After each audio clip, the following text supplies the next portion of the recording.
Whether you're a world-class athlete or a podcaster like me, we all understand the importance of mental and physical well-being and proper recovery for top-notch performance. That's why I'm excited that Unified Healing is sponsoring this podcast. Unified Healing is a new and super innovative global network of wellness centers powered by Energy Enhancement System, or EE System. If you haven't heard of the EE System, you'll want to listen up. This technology promotes wellness, deep relaxation, purification, and rejuvenation.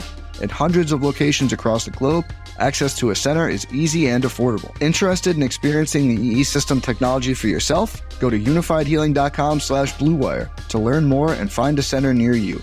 That's unifydhealing.com/bluewire. No material or testimonials on the Unified Healing website are intended to be viewed as medical advice or a substitute for professional medical advice, diagnosis, or treatment. Always seek the advice of your physician or other qualified healthcare provider with any questions you may have regarding a medical condition or treatment and before undertaking a new healthcare regimen, including EE System.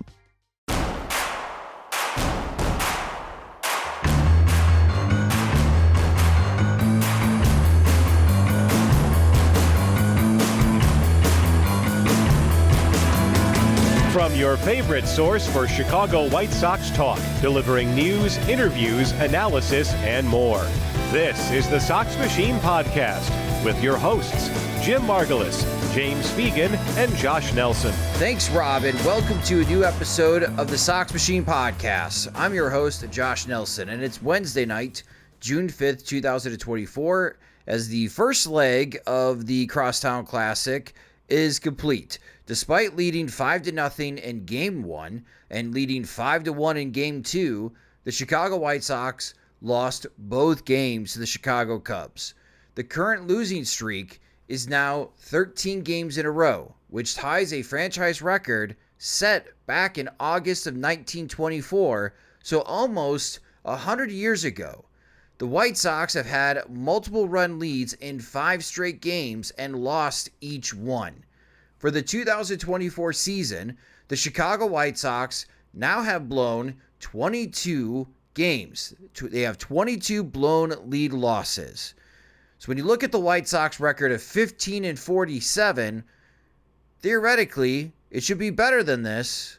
But now they're on pace to finish, and I'm not kidding here, 39-123 in 2024. This is the worst stretch of play in your lifetime as White Sox fans. So let's talk about a new low in our lifetime fanhood of this franchise.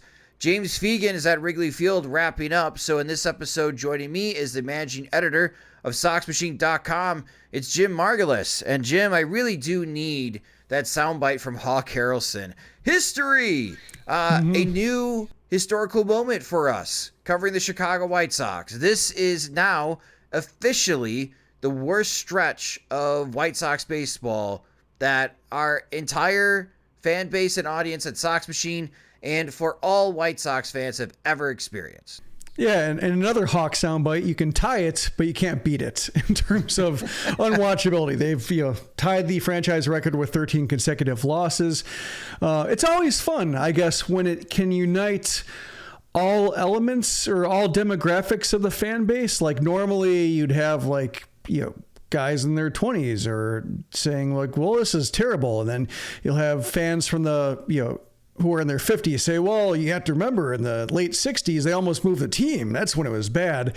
And then, you can go on and on and on. In this case, no, it's everybody can agree. From kids from 1 to 92, all can agree that this is just the worst White Sox baseball they've ever seen. And there's something comforting about that, I guess, in just it makes it easy not having to use any qualifiers saying since this time frame or since World War II or other common demarcations that you use to say this is bad in the modern era. No, this is just bad overall. Yeah, the fact that, again, the 2024 White Sox as of June 5th, 2024 are on pace to finish 39-123. Now I'm up for relegation. I'm fine. You can send the White Sox to the International League next year. They could go compete with the Charlotte Knights in AAA. And we could podcast. The house divided. We could podcast and blog about a AAA team, 2 AAA teams, and whichever team makes it back to the major leagues, that's where we'll hang our hat on, Jim. Hang our trailer. Maybe we'll just become the Charlotte Knights. We'll be Knights Machine if they could beat the White Sox. They'd probably draw the same. Beat the White Sox to the majors, like just awful. And for Pedro Grifol, this type of loss, I mean, it's deja vu. Game 1 and Game 2 felt just like a repeat, where you're feeling great as a White Sox fan because they're up big. I mean, a 5-0 lead is big. That's technically a blowout win, according to BaseballReference.com. Leading 5-1, putting Jameson Taillon on the ropes. Death by 1,000 paper cuts. And you can't hold the lead in either game. And this comes, again, at a terrible time for Pedro Grifol, because while we have been talking about it on a local level, now his job status is very much on the national level. As earlier on Wednesday, Ken Rosenthal of The Athletic wrote his column, and its headline, Pedro Grifol is running out of time as White Sox manager. The only question is when a change will be made.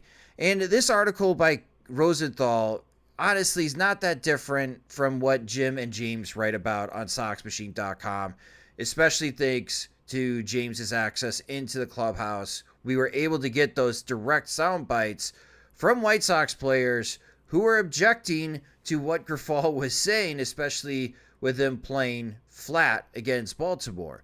But the story of how Rosenthal goes back to his past, being a Baltimore columnist, a beat reporter for the Baltimore Orioles, Jim, especially in the late 90s, and how it wasn't even up to the general manager back then when the Orioles manager in 1999, Ray Miller, called out the entire Orioles team, and he wasn't fired until after the season, because ultimately this decision went all the way up to the owner's box. And I feel like, again, this is deja vu. I feel like this decision is out of Chris Getz's hands. If Getz truly had decision-making power right now about Pedro Grifol, I think a change would have been made. Now this rests on Jerry Reinsdorf's lap. And what are we doing here, Jerry? You fired Kenny Williams and Rick Hahn last year in the middle of the season because of embarrassment. I mean, if you're not embarrassed now, I don't know how much more it could take for you to be more embarrassed. Yeah, I was excited when I saw that Rosenthal wrote about Grifol, because, like, why would you write about the White Sox as a national reporter if you didn't have, like, something awesome, coming down the pike? Like, I saw the headlines, like, rubbed my hands together thinking, okay, this is, I got to start thinking about the way we're going to cover this, and, what posts we can write and when to podcast and such. And then I saw the article and thought, I could have written this. I think he had one... he talked to an anonymous player and got some insight from the clubhouse, but really wasn't anything different from, like you said, what James had gotten. So I think we, despite Rosenthal's tremendous access, I don't think anything he wrote presents that a change is in the offing, unless the fact that he's writing about it at all is a signifier. Like, the White Sox are terrible. They're not front of mind. There are so many more compelling storylines to follow and teams worth writing about. Certainly with The Athletic, teams are going to draw more clicks, subscribers, etc. in bigger markets. And so that he's writing about the White Sox to begin with is maybe the signifier here that something is close. But other than that, it all comes down to Reinsdorf, and you can't trust him. Like, you can't place your hopes on him for any reason, no matter what. It's beyond a fool me twice situation. It's probably fool me 70, 80 times by now, depending on how you expand the definition. It's got to be in the hundreds, Jim. Yeah, I guess, yeah. Here's a case where, depending on how long you've been following the team so closely. But yes, in his current form, I would say, like, in post 2005 complacency form, where he's won his World Series and now it's just a matter of, like, running a baseball team because it makes him feel important. I would say, like, the count is a little bit lower, but still very, very high. If accountability wasn't such an empty word, when it came to the Chicago White Sox, I do feel like Grifol would be fired. And I'm getting a lot of pushback on social media, like, well, what's the point? Guys, I just read how bad this is. This is the longest losing streak in franchise history. The White Sox have not lost this many games in a row in a single season in almost 100 years.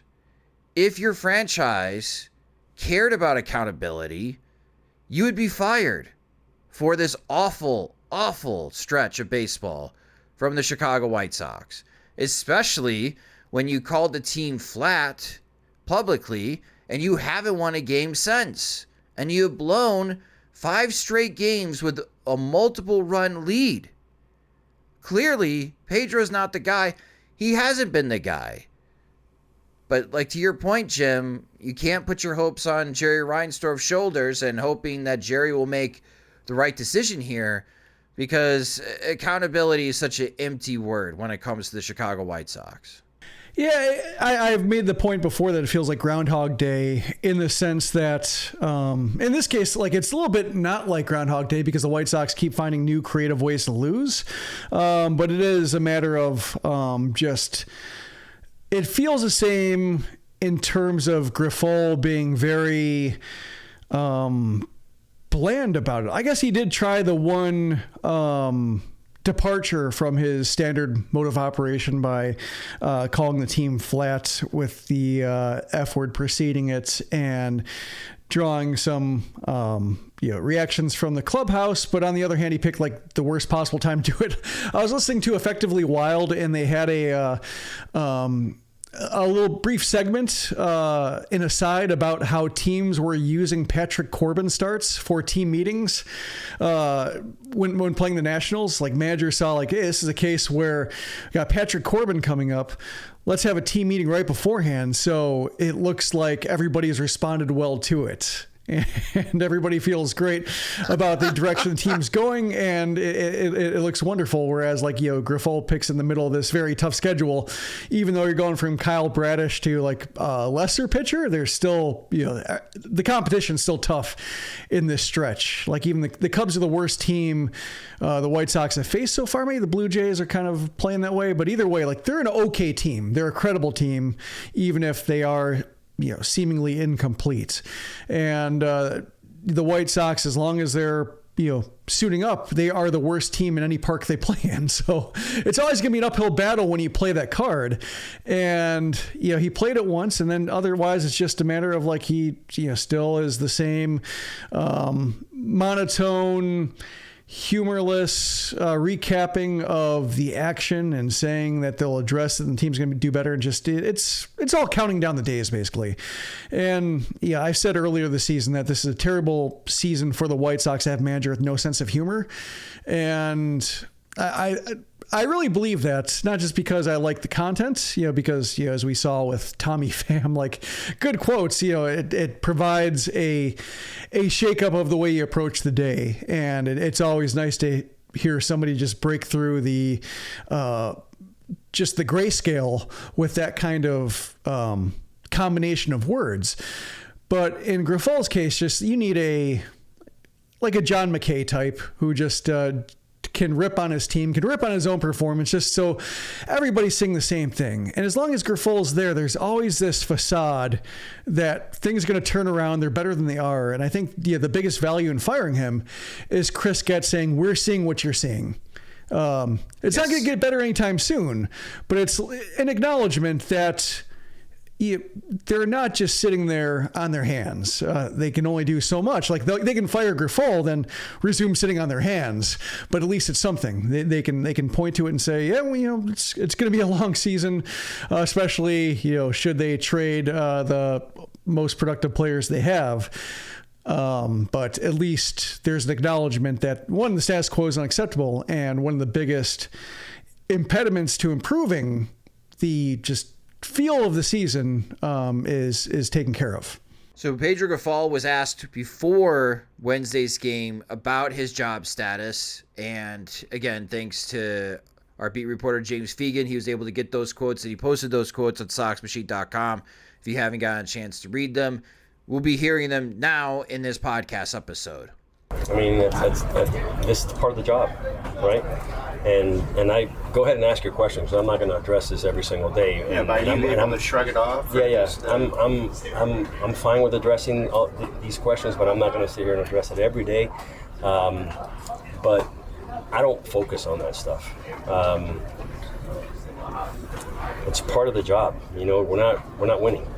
So when you're not winning, you know, speculations get higher and higher. You know, it's a part of what we do. We get signed up to win baseball games, and when you don't, there's always a possibility of a change being made. I didn't read the article. I understand the question. I understand the stories. I get it all. I'll answer the questions. But my answer is always going to be the same. But you wouldn't talk to Chris about it and say, you know, what about this? No. Why would I do that? No. I mean, I don't make those decisions, and I'm certainly not going to worry about it. My concern is making sure that this team is ready to play tonight, making adjustments from yesterday, and trying to see if we can snap this losing streak. That's no fun, extremely painful, because we've lost some painful games. But I'm certainly not going to make this about me and my future here. I'm not going to decide that anyways. I don't make those decisions. So Jim Grifol does not want to talk about his job status every single day. I think I've already made the case that he should be fired. And to also kind of like, because I'm getting quite a bit of pushback on social media, like, why? What's the point? Jerry's not going to pay another manager or another person to do anything. There's already so much dead money that Jerry Reinsdorf's paying this season. It does not matter. 2, Charlie Montoyo is a former Major League manager. He had more experience than Pedro Grifol managing in the majors. It is a very easy transition. One that I just don't understand logically that has not been made. But what is a bit odd to me is how Pedro has said that he has not spoken to Chris Getz about his job status. But without hesitation, I'm sure we'll hear about this tomorrow if Grifol still has a job before the game against the Boston Red Sox, that Pedro will allude to conversations he's had with Jerry Reinsdorf, Jim. So back to working corporate America the best way that he can. What if he is sidestepping Chris Getz and just talking and speaking directly to Jerry Reinsdorf? And now you have another internal organizational mess after it seemed that things were a little bit clearer when Reinsdorf fired Kenny Williams and Rick Hahn last year. Well, I wouldn't put it past him. I would stop short of saying there's no doubt in my mind, because I just don't know how present Jerry is right now in the middle of this losing streak. Just maybe not wanting to be around much, or maybe this is when he will kind of avoid trying to have any responsibility for what's going on in the field. So he just might be leaving some text unread. But when it comes to Grifol and just the way he tries to play it, like, it jumped out to me last year, a couple times. One, when he said, talk to Jerry rather than talk to Rick or Kenny about his job security, or just the way the White Sox are going. Like, that was struck me as weird. Like, he's not Grifol's boss. I mean, he is the ultimate shot caller, but it's like, it just struck my ear as funny, like just hearing the manager reference the owner without anybody in between. The other one was when he was, I think it was in September, when he was serving a 1-game suspension, and he said he spent it in the owner's suite, just spending the entire time talking to Reinsdorf. And so, he already aced one interview with Reinsdorf apparently by getting the job. And so he just might, I think it might be harder to snow Reinsdorf when you're the one who's responsible for the flat play, or at least the one overseeing it, versus the guy saying, I saw it all the time in the other dugout and it looked terrible and I know how to fix it. Like, it's slightly different now that it's his responsibility, but also, like, going back to the point of Reinsdorf liking to feel important, perhaps Grifol just makes him feel very vital things. Like, maybe he just, whether it's accepting Tony La Russa's input or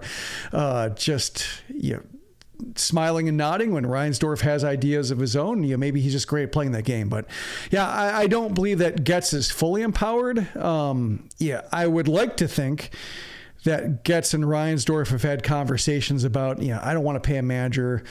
Maybe they both agree to a certain extent. Like Reinsdorf doesn't want to pay 2 managers like the majority of Grifol's term. Getz doesn't want to hire a new manager he might like to take on a team that's so fatally flawed and like give that manager no chance of sticking for the long haul because of just the baggage that accumulates when a team loses so much. Like I can see them having that conversation, and now maybe it's just a matter of, every day Getz texting Jerry, "Can I?"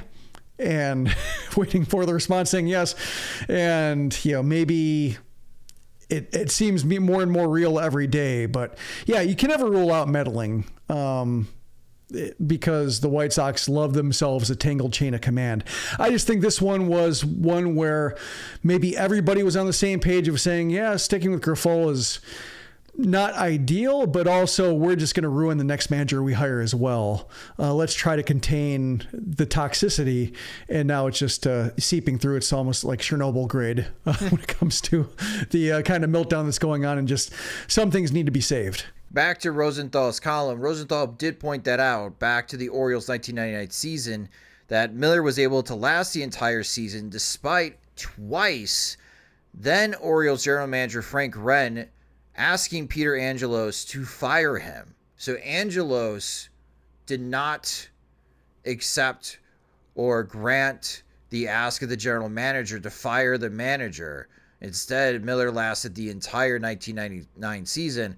And that's where I'm coming from, folks. I think this is a repeat 25 years later. I think this is out of Chris Getz's hands. This is on Jerry Reinsdorf. And maybe when Jerry wakes up in the morning, he decides, Chris, this is embarrassing. This is too much. Charlie knows what he's doing.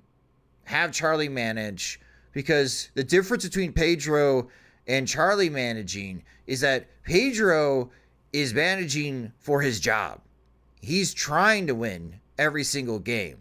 I think the task given to Charlie Montoyo, especially the short term, would be, okay, you need to manage our trade assets and put them in a position to succeed the best that they possibly can, and then we'll move them.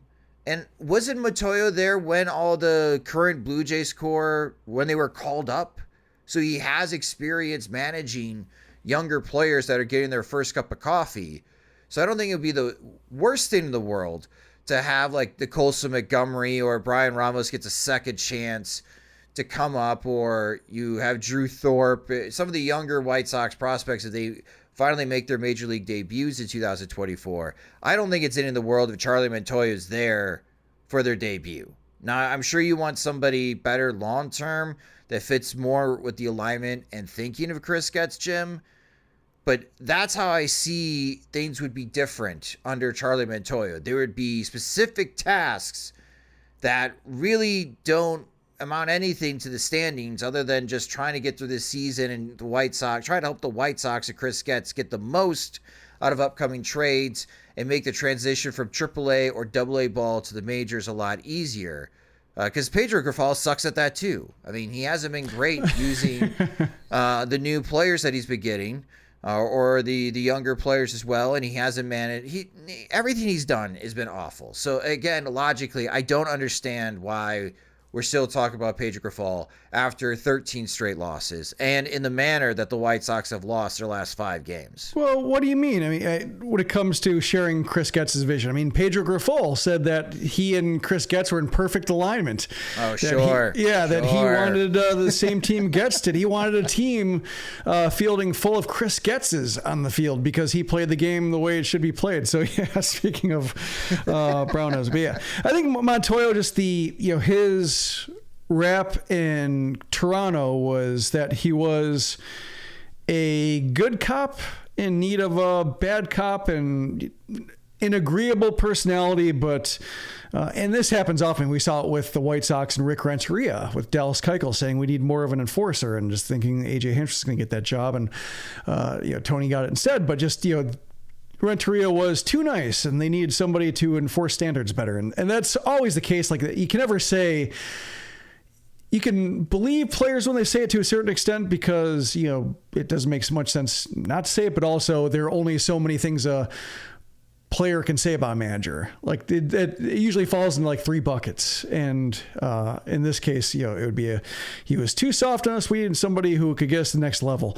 And, he wasn't great with the media. He's not going to be an electrifying personality. So I think fans looking for somebody who gets either fired up or laughs along or, feels like they're relating to Montoyo in a way that they couldn't with Grifol. I think they're going to be disappointed if it comes to that. But yeah, like you said, it's somebody who has different standards, who isn't trying to save. Like the 2024 White Sox will not reflect poorly on him. In fact, it could be like a Miguel Cairo situation where like, hey, I did okay replacing Tony La Russa, for given it was his first job as a manager and he went on to get a different job somewhere else. I forget exactly where, but it could be another like, not a resume booster necessarily, but just, he can make himself look okay. If the White Sox, they have such a low bar that if Montoya comes in and puts them like on a 56 win pace, somehow that'll look like that might get manager of the year votes.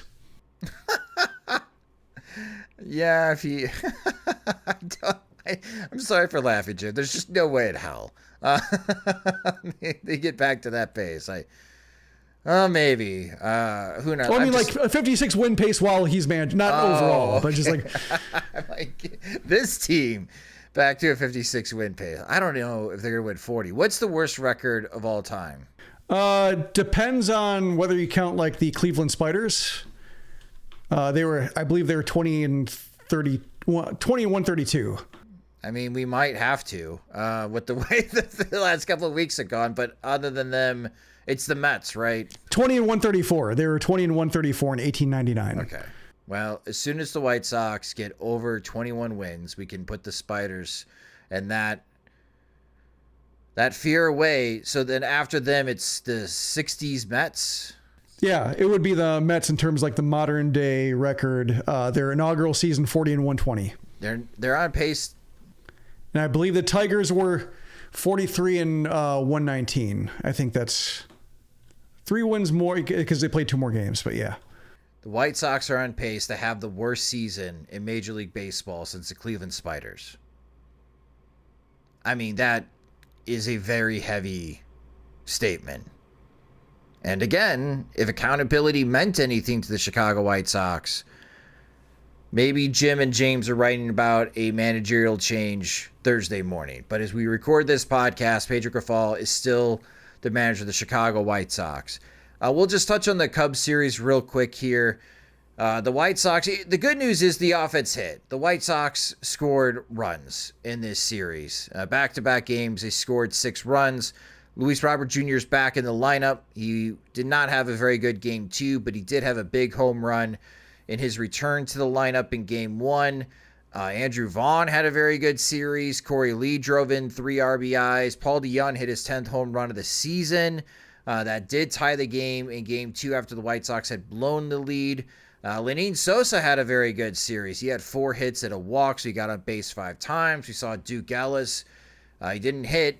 He probably won't, but he went 2 for 3 in stolen base attempts, of course, getting picked off in game 1 at second base. No, he went 2 for 2. That pickoff doesn't count as a steal attempt because he didn't break for third. Okay, got it. So he's 2 for 2. He's perfect in stolen base attempts with the pickoff. But Corey Julks. So Julks doubled in game 1. And then in game 2, he led off the game with the home run, and he reached 3 times. And with Tommy Pham on the injured list for the time being, I think we're going to see a lot more Corey Julks, Jim. And I can also throw in Andrew Benintendi being on the injured list too. Does Julks have staying power? Like, I don't think he's one that the White Sox are going to trade. And I wonder if we're going to see him in the lineup every single game for the rest of this season. He should. I mean, like that's, I should say that he should be in the lineup most games for the rest of the season because he's shown flashes of this in the past. Like he's done all he can at AAA and playing in the PCL when he is with the Astros. Like that's a different brand of AAA baseball than the International League is. So you have to take, record of like an 850 OPS with not a grain of salt, but you do have to weigh it differently than you would if it's a hitter in Gwinnett or something like that. Any park outside of Charlotte basically is a much more friendly pitcher's environment than the bulk of the PCL. So I think the numbers in Sugarland might make him look a little better than he actually is, but he's shown all he can in AAA. He had some stretches with the Astros when he's called up and looked like a credible extra outfielder with the Astros. So yeah, this would be the next step. It's a little bit like I would say more talented than Danny Mendick, but in terms of like late blooming development, like needing multiple shots to stick, like, yeah, I mean, why not? Like there are lots of teams that find outfielders like this, like looking at the Cubs. Mike Tauchman was one of those guys. The Yankees eventually were the ones to get the first like good season out of him, but he was kicking around and just on the fringe and finally figured out. So yeah, there are those guys like that every year. The White Sox never find them, which is why they always have the league's worst production in right field. But Jokes theoretically could be one of them. And this is a case where, maybe you do have to allow your brain to reset a little bit with Chris Getz being in charge now versus Hahn and Williams. You don't have maybe as many scouts in the scouting kitchen when it comes to whose call is preferred for giving guys run. Maybe it's a little bit simpler, or maybe a little bit more data driven, or just different voices who have different opinions and are allowed to get on the hot streak that Kenny had in the aughts, and just maybe he lost his touch and still had an outsized say. Sometimes you hear about that, and who can say when the White Sox crumbled as hard as they did. I imagine there's a lot of finger pointing, but I think enough players or enough front office personnel have changed to where maybe the different types of players will be able to be identified by either Getz or Josh Barfield or anybody that they've hired to find new talent. The part of the team that's not helping Pedro Grifol at all, and is a big reason why the White Sox have been awful the last couple of weeks, the bullpen. Jordan Leisure, not been good. John Brabia, not been good. Way too much Justin Anderson. And Tim Hill also has not been good. And Michael Kopech gave up the walk-off homer in Wednesday's loss. And I just don't know what the White Sox are going to be able to do with the bullpen. I think we're just going to have this roller coaster ride, because when they went 11-9 over that 20-game stretch, the bullpen was nails. I mean, Jordan Leisure was very good. Brabia was good. But now, in the last couple of weeks, they're bad, and you go from 11-9 stretch where the bullpen has been good for the White Sox. Now they're struggling, and you're 1-14 so far in this gauntlet that we pointed out. Yeah, it feels like a little bit like 2007, which is kind of my previous fallback option for what team had the worst bullpen you ever saw. That when the White Sox imported all those Royals over, which sounds awfully familiar, like that was the Andy Cisco year, the Ryan Buckfitch year. Dwan Day was part of that. Mike Myers was the lefty, I guess, in the Tim Hill role, although he's more of a true loogie then. But lots of terrible relievers. However, when I look at that 2007 White Sox bullpen, they used 21 pitchers, and the White Sox have already used 21 pitchers. It's not even halfway through. So there are a lot more names the White Sox can churn through by the time the season's over. So once again, I think this is a newfound level of just despair. And it really seemed like when it came to the bullpen, the wheel started falling off when Steven Wilson went down, because when the White Sox were competent on the pitching side, run prevention side, it was, I think, when Grifol felt he had, Steven Wilson for the 7th or 8th, Jordan Leisure for the 7th or 8th, Michael Kopech for the 9th, feeling okay about that. And he kind of mixed up the order a little bit based on, which part of the batting order is coming up. But it gave him a 7, 8, 9, and then Dominic Leone had some stretches, maybe individual games of being okay. Tanner Banks was fine. Had enough to work with, but I think once Wilson went down and Leone got hurt, Brebbia hasn't quite been. He's had some nice games and tonight was a nice game. He's had those moments where the high fastball works and then sets up the slider, and the slider sets up the fastball. Then there are times when his location's off. I think right now Leisure's going through that with a lot of walks right now, a lot of missed fastballs that make the slider a little bit easier to key in on if he's not getting into counts. And he tries to get it back into count with the slider. Doesn't work for him. So, yeah, I think it's just thin right now. I think Justin Anderson's a little bit of a litmus test for the White Sox. If he's throwing important innings, things are not good because when he goes from closing out games for Charlotte to being in medium leverage opportunities for the White Sox, when really it should be somebody who's in a low leverage game, or when the White Sox are trailing versus trying to hold a lead for an offense that doesn't tack on runs.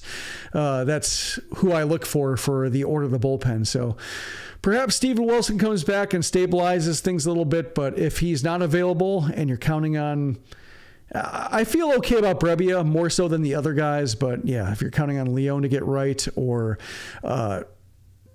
Anderson to look like the guy he was with the Angels before Tommy John surgery, then I think it's you're going to be in for a world of hurt. If you're a White Sox fan now asking after listening to the first half of this episode, what is there to look forward to? Well, that would be trades, and that's what we're going to talk about after a quick word from our sponsor. Jeff Passett of ESPN had his big preview of the upcoming trade deadline for Major League Baseball. We'll talk about Garrett Crochet. We'll talk about Luis Robert Jr. being part of that piece and possibly being part of conversations already for the Chicago White Sox. And unfortunately, the White Sox continue playing baseball games with the Boston Red Sox coming to town. We'll preview that series next on the Sox Machine podcast. Game Time is now an authorized ticket marketplace of Major League Baseball, which makes getting tickets even faster and easier. Prices on the Game Time app actually go down the closer it gets to the first pitch. With killer last-minute deals, all-in prices, views from your seat, and their lowest price guarantee, Game Time takes the guesswork out of buying Major League Baseball tickets. With the Boston Red Sox visiting this weekend, and while I understand if nobody wants to spend money on watching the White Sox, it's looking like a great weekend weather-wise in Chicago. Even if the baseball is bad, it's still fun to enjoy the sun with friends at the ballpark.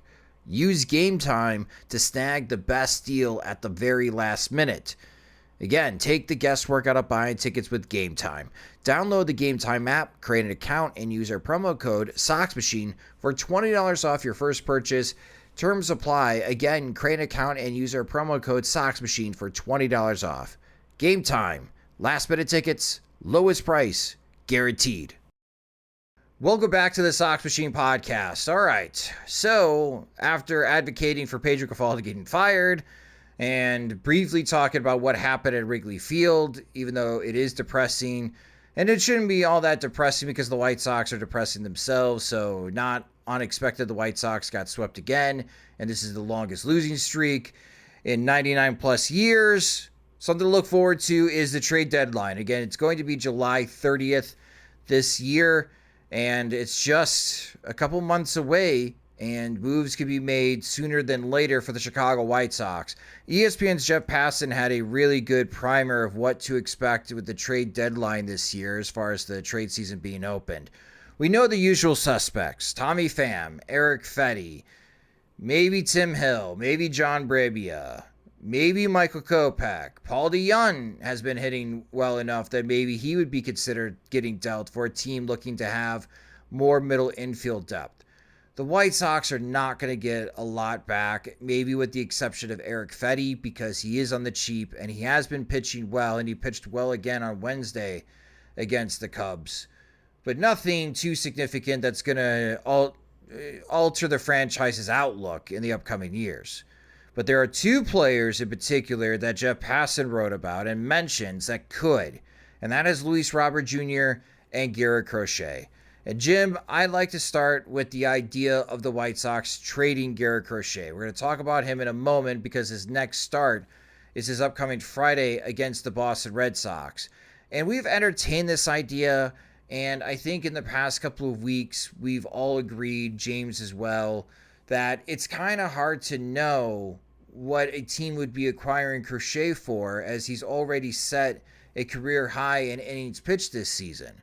But lo and behold, after Jeff Passan writes this article on ESPN.com a few hours later, Ken Rosenthal and The Athletic are reporting that the San Diego Padres have already started conversations with the White Sox. They're at least knocking on the door to see what it would take to acquire Garrett Crochet. Does the Padres article and that rumor make it more likely, or more possible, I should say, that Crochet could be dealt this season? Certainly. I think this early makes more sense than trading him like in late July, just because of this unforeseen,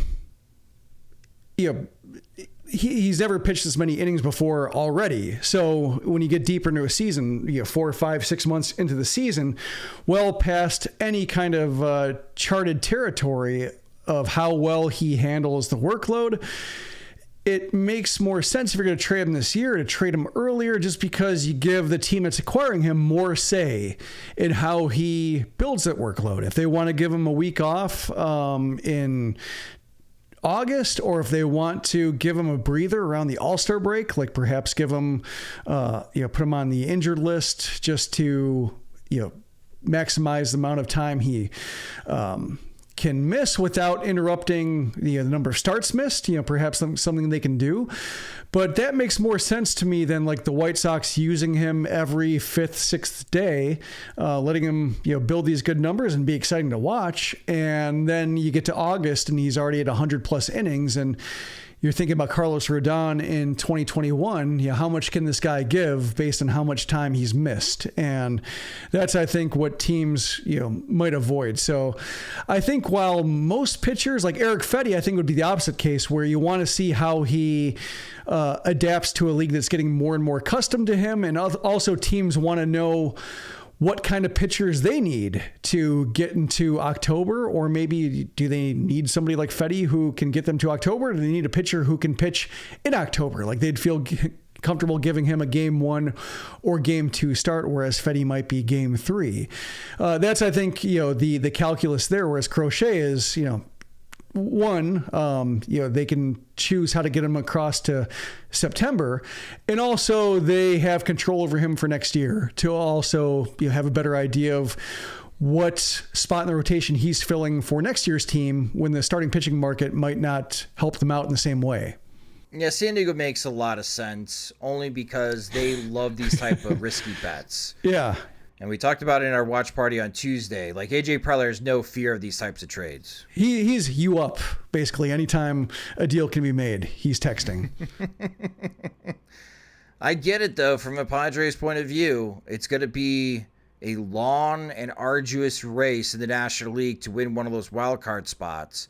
I think the Padres are in a pretty good spot, but if they want to try to shrink the gap between them and the Los Angeles Dodgers, they could use some help. And Dylan Cease has already done a great deal to help out the San Diego Padres this season. I can understand going back to that. Well, Garrett Crochet's been pitching well. Let's go back to the White Sox and see if we can get Crochet.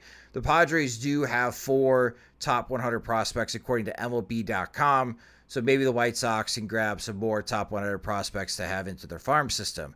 And then there's Luis Robert Jr. And I still don't think any team is going to be willing to meet the price for Luis Robert, with the exception when Jeff Passan was talking about the buyers. The Philadelphia Phillies want to make a big addition to their outfield. And that Phillies team, Jim, it seems like they're on a crash course right now with the New York Yankees to the World Series. Those are the 2 best teams in Major League Baseball right now. The Phillies are fantastic. I can understand where they need some outfield help. And man, that lineup would be borderline unfair if they were able to get Luis Robert. Like, what would that be? Kyle Schwarber, Trey Turner, Bryce Harper, and Luis Robert Jr., and then Alec Bohm. Like, come on.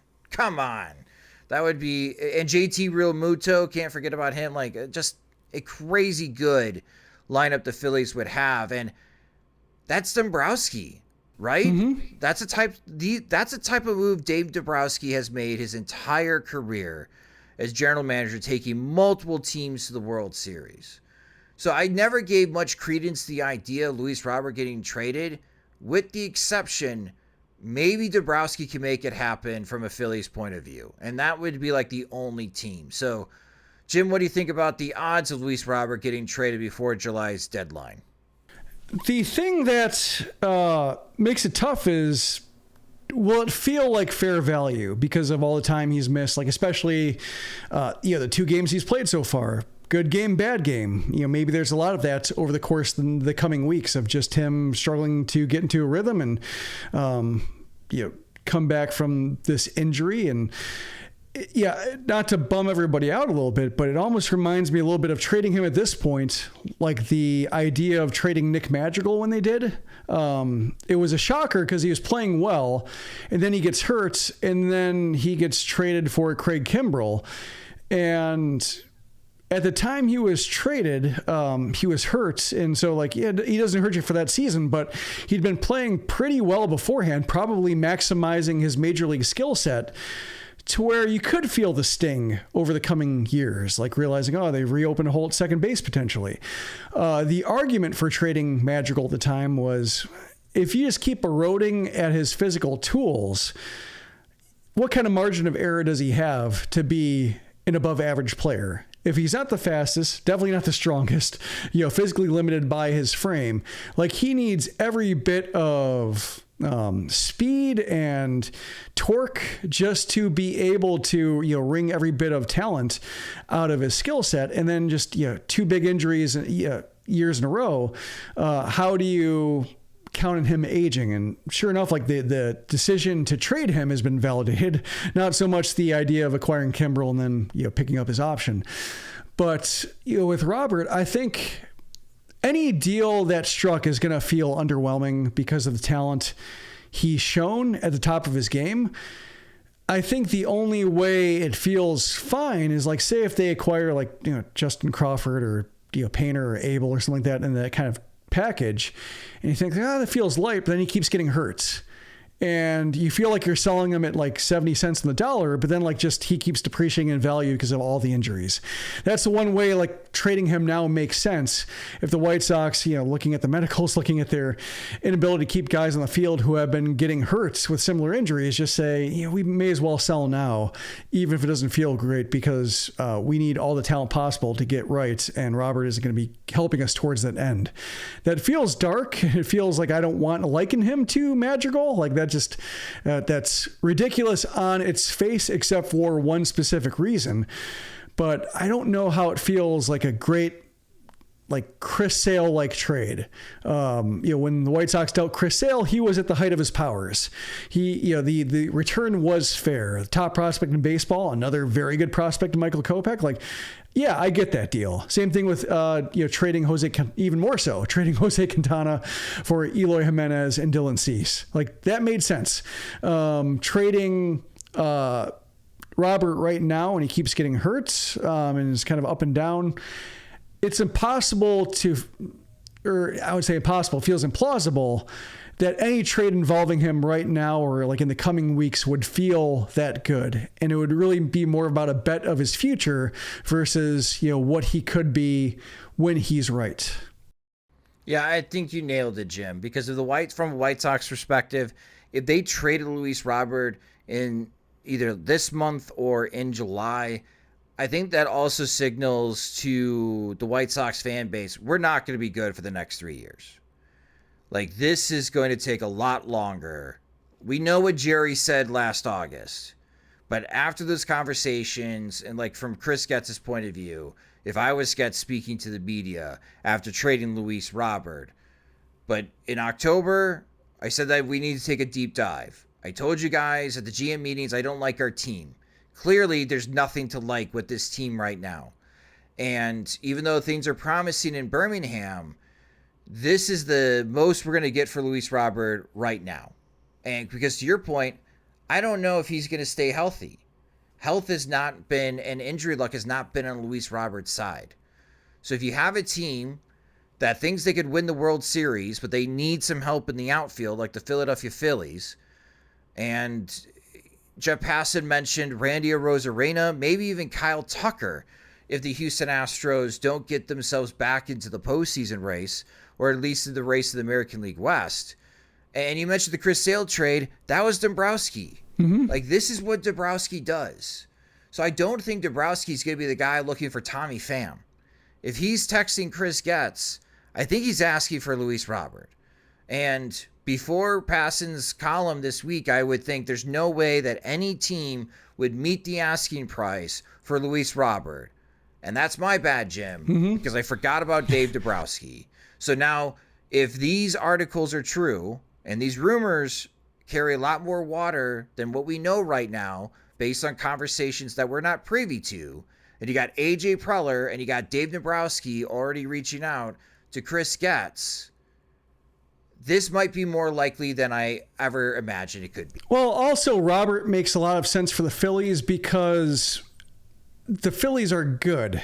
And with Robert, the tough thing about him, like in terms of his placement on the White Sox, is that his chief weakness, which is losing the strike zone at times and getting in these slumps where he's over aggressive and not getting on base, like that's the same flaw as the rest of the lineup has. So, when he's riding high, he's as dynamic as anybody, but when he's struggling, he just exacerbates what the White Sox are already doing wrong. And so the White Sox are maybe the worst possible team to showcase his talents. Whereas if he's on the Phillies, he's batting, fifth, sixth? Like, he's a guy coming up with runners on base to try to make something happen versus like set the table, keep the line moving. Like, the line will have already been moving by the time he gets there, and his job will be more along lines like finishing something off than starting it, which seems like more of a skill set along, with playing a really good outfield when the Phillies often run out questionably defensive outfields. Like, it seems like his strengths better align with what the Phillies need from that position. And so it makes a lot of sense. It's just a matter of, can Robert show that he's in 2023 form for long enough this season to get the kind of trade package I think like White Sox fans might be remotely excited about.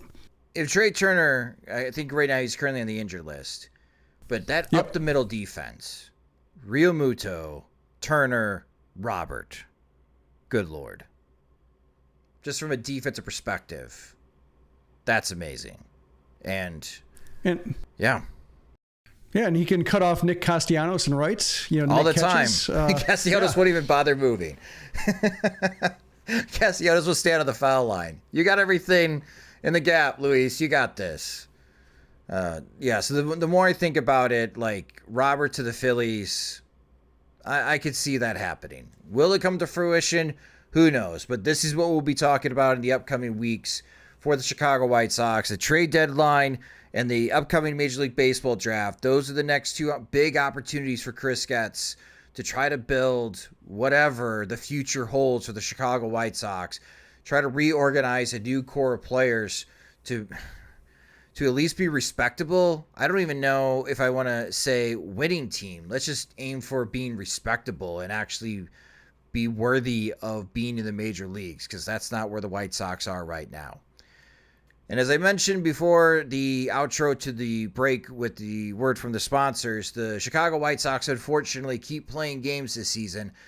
And now they welcome the Boston Red Sox. So this is a bit of a reprieve here. So this is a 4-game home series before the White Sox, after Sunday's game, go on their West Coast road trip, 4 games in Seattle and then 3 games in Arizona, which I'm sure is going to go fantastic for the White Sox. The Boston Red Sox right now, they need a get-right series. They're currently 500. They're 31-31. They're 12.5 games back of the Yankees in the American League East. They've won their last game, but they are 5-5 in their last 10, and they're a different team away from Fenway. At Fenway this year, the Red Sox are 14-18. Away from Fenway, the Red Sox are 17-13. And the pitching probables for this series, Thursday and Friday, these are night games. They're going to be at 7:10 p.m. Central Time. Tanner Houck is going to be making the start for the Red Sox. He's got a 1.85 ERA this year, and he'll be opposing Jake Woodford for the White Sox. Friday night, Cooper Criswell for the Red Sox against Garrett Crochet. Saturday afternoon, this is a 3:10 p.m. Central Time start. It's Brian Bayo for the Red Sox against Nick Nastrini. And then Sunday, the Red Sox right now are to be determined, but for the White Sox, they'll send out Chris Flexen. Again, that's a 1:10 p.m. Central Time start. And you chuckled, Jim, but everything that I've been reading and listening and watching from Boston, the Red Sox are in this bad habit right now where they win one, lose one, win one, lose one, and they really need to string some wins together to get themselves into the wild card race of the American League and try to at least keep pace with the Yankees and Orioles, which seems to be a very difficult task for any team in Major League Baseball to try to keep up with those two teams. Well, good news, Red Sox fans. You're coming to Chicago to face the White Sox. So is this what the doctor ordered for the Red Sox, Jim? It's 4 games against the White Sox. It's what everybody ordered. I think like the White Sox are the league's penicillin right now, like the miracle cure for, everything that's going wrong. Cause even like the Blue Jays are like showing a little bit more pep now, like they're still in last place, but they're at least, they haven't fired John Schneider yet. So I think like every day we're, their functioning counts, and like the Cubs are back at 500, back ahead of the Cardinals who previously got a boost. So, all these teams that are on life support a little bit, or at least in critical condition, really appreciate what the White Sox have to offer. And just looking at that pitching matchup of Houck versus Woodford, like at first before I looked at the probable pitchers, I thought it was Crochet just because I'm used to Fedde and Crochet pitching back to back, and Crochet, this would be like the ultimate test of his stopper abilities. And now that Woodford's there, and Woodford, I don't think he pitched all that terribly in the one game he's thrown. Like, I guess we've seen Nick Nastrini pitch worse, and Nastrini will be pitching later in the series. So I guess he benefits from the low standards, but Woodford, I think, gives you like a Clevenger's chance to win. I think, maybe last year's version of Clevenger versus this one's, but it's, Houck, I think, has been like a dark horse Cy Young candidate right now with the way he's throwing.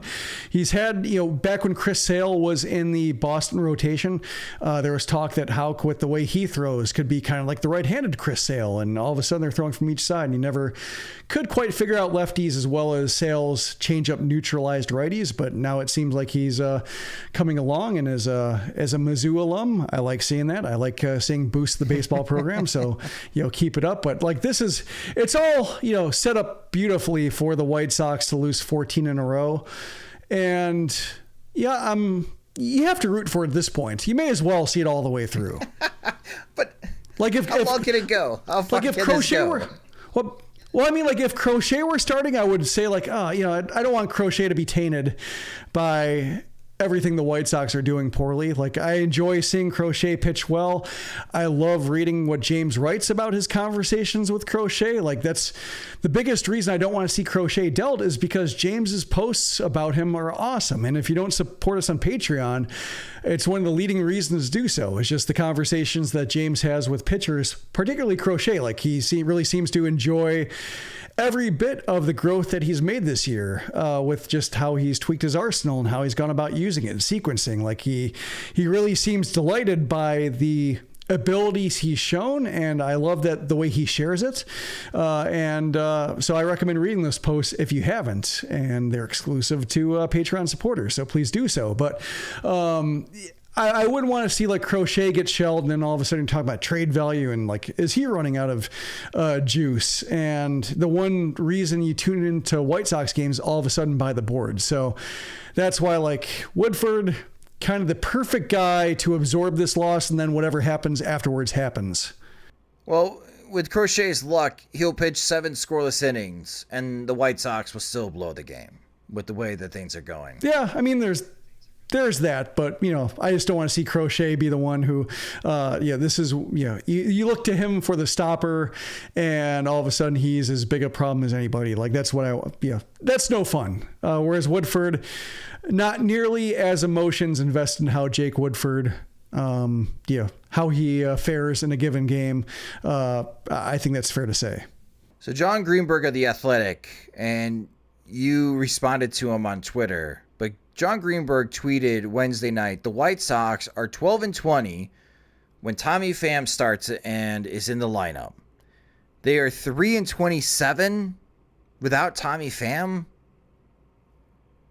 Really? It's that bad? 3-27? Yeah, I mean, like, although that winning percentage is going down with Pham. Yeah. Oh my gosh, that's awful. But if nothing else, like I would hire, like I think Pham made the case to be added to a team's analytics department. Has. Yes. Because he foreshadowed the way the White Sox might struggle in this upcoming stretch. Like he was not excited at all about the way the White Sox are playing.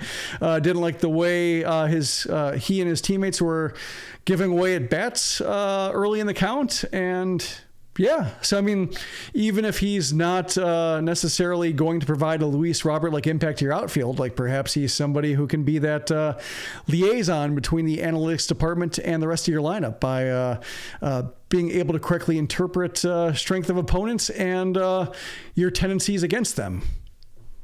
What happens if the White Sox extend this losing streak to 20 straight games? Like looking at the schedule. Because again, it's 4 games against the Red Sox. If the White Sox win any of these games, I'd be surprised. And then the 4-game series in Seattle, I'm really not holding out any hope for those games against the Mariners. Like, we could be talking about 20 straight losses.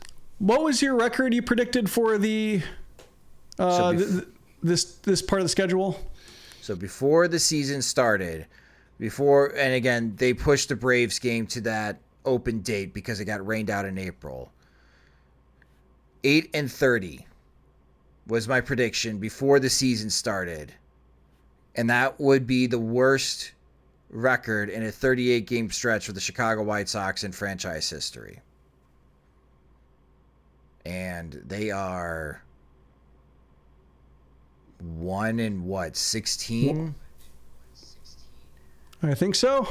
Oh my gosh. Woo! Oh, they're going to crush it. They're going to crush it. Well, the Red Sox have been performing like a top 10 team. Offensively, they have a 719 OPS. They're 8th in Major League Baseball. Starting pitching and bullpen, very impressive for the Red Sox. Their starting pitching staff has a 3.23 ERA. That's 5th in Major League Baseball. And the bullpen has been really solid. 3.57 ERA. They're 9th in Major League Baseball. That's why it's a little bit disappointing right now from Boston that when you look at some of the key metrics offensively and pitching-wise, the Red Sox should have a better record than 500. And I'm sure it will be after this weekend series against the Boston Red Sox. And we'll be recapping that series and talking about whatever happens to the White Sox in the next episode of the Sox Machine podcast. James will be at the games this weekend, and he'll be covering these games between the White Sox and Red Sox, so make sure to follow him on social media, especially on Twitter, at JRFegan. You can follow us at Sox Machine. You can follow me at SoxMachine_Josh.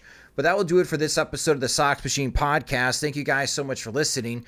You can subscribe to the Sox Machine podcast wherever you listen to podcasts, such as Spotify and Apple Music. You can also listen to the podcast on our YouTube channel at youtube.com/Sox Machine. If you enjoy our work and you want full access to all of our coverage of the Chicago White Sox, especially if they do dismiss Pedro Grifol as manager of the franchise, you can help us out by signing up at patreon.com/Sox Machine, where monthly plans start at $5. You can save with an annual subscription, but with that $5, you gain full access of all of our coverage. You get an ad-free experience both on the website and on the podcast. We also have a $10, a $25 tier, and we also have a couple spots open in our Veterans Committee. So if you want more access to us, and you want to be able to ask direct questions to James, there are those opportunities as well. You can check out those packages on patreon.com/Sox Machine. The Sox Machine podcast is a production of SoxMachine.com, known for all things Chicago White Sox baseball and part of the Blue Wire Podcast Network. Alongside Jim Margulis, I'm Josh Nelson. Thanks for listening and watching.